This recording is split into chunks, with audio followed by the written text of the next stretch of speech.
All right, so we're here with Mitch Clark at the 2015 Roger Williams camp. Just finished up a great session of technique, showing some really great scramble moves, and now we're going to get a quick story from Mitch's high school career. So take it away. All right. So junior in high school, and I'm wrestling. I just made the state tournament, and it's the week before the state tournament.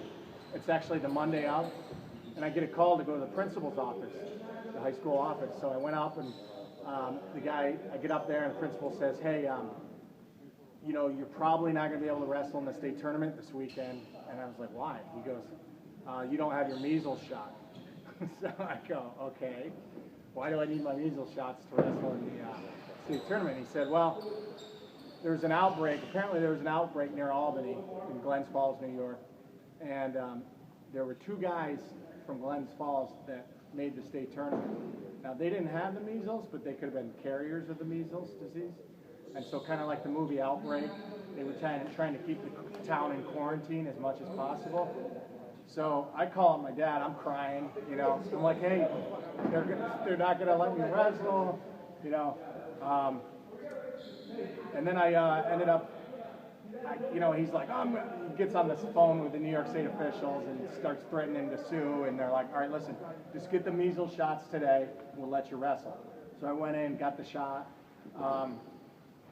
had a good week of training, went to the state tournament, show up on first day, and the rule was whoever, again, this guy was in my weight at 155.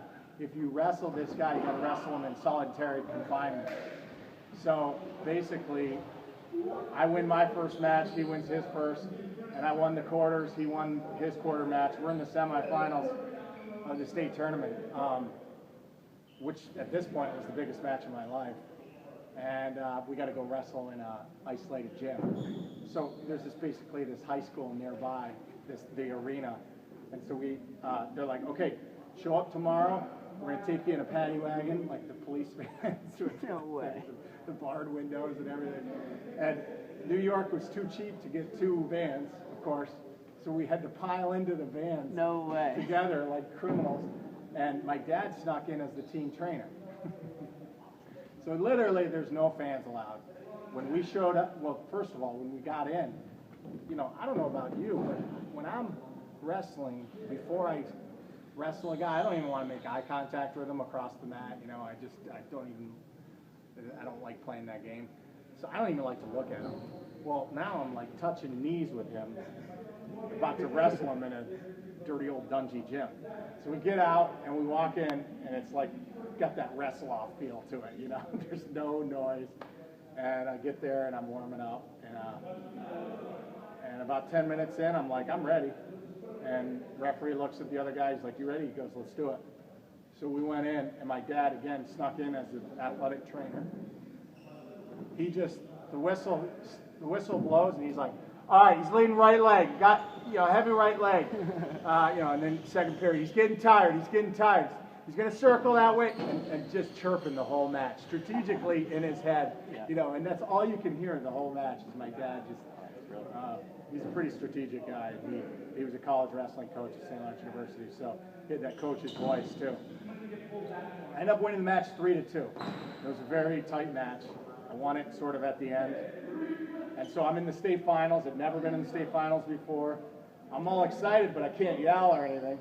So I run into the, like I can't even find something like a closet where they store the basketballs and stuff. And I'm like high-fiving the basketballs and slapping the volleyballs. I'm like, "What am I doing? This is weird." So I walk back out, give my dad a big old hug.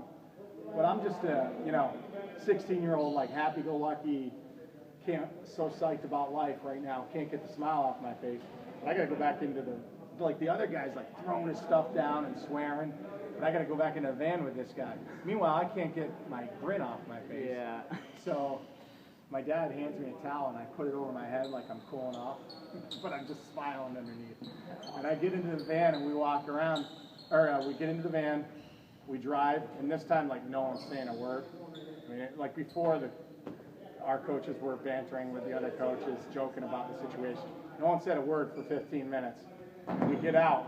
Now, the weird thing is we get out, and he walks into the arena.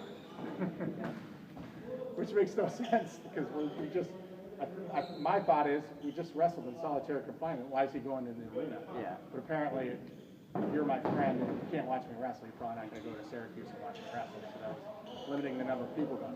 So then we get to the arena, and this is before cells, like cell phones. So I go up and I'm walking up to greet my family, and they look down. They're like, "So what happened? What happened?" I go, I just shook my head and put my head down.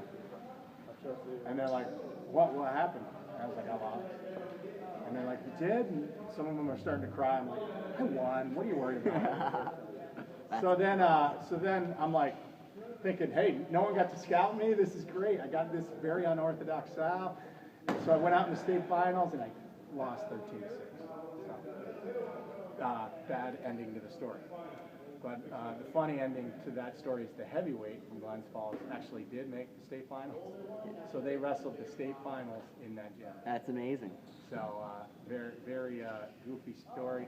New York has some weird ways of dealing with situations, and that was definitely a weird one. That's one of the strangest stories I've heard. Thanks so much for sharing, Mitch. Yeah. All right. Pleasure.